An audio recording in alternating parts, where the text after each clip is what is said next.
Je vais t'en supplier. Moi, je me suis bien marié. Chris, Ellie savent que je me suis très bien marié. Mais là, je parle aux célibataires. Ma prière, Boba bien.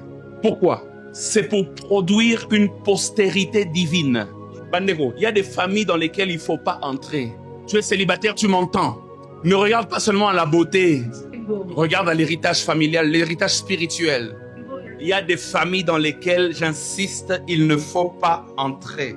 La Bible déclare dans Malachie 2,15 que Dieu a suscité Abraham parce que Dieu cherchait une postérité divine. Ça m'a fait du bien quand j'ai lu ça. Vous savez que Dieu, en suscitant Abraham, il cherchait une postérité divine. Il y a aussi des descendances qui ne le sont pas. La version français courant dit ceci. Non, c'est la version Summer, pardon, qui dit que Dieu cherchait en Abraham une descendance qui vient de Dieu. La version Darby dit Dieu cherchait en Abraham une descendance qui a la semence de Dieu. Quand tu te maries, rassure-toi, ton épouse et toi, quand vous aurez des descendants, c'est des descendants qui ont la semence de...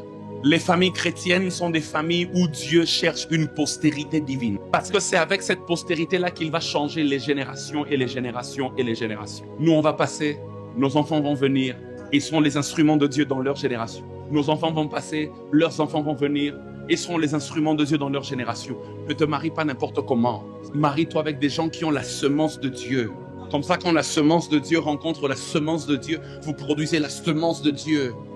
Et c'est ça la réserve stratégique de Dieu pour changer les générations. Donne-moi un amen. C'est pour cela n'épouse pas un païen. Dieu cherche une postérité qui a sa semence. Oyo sangi sa semence, mi-ange, mi-démon.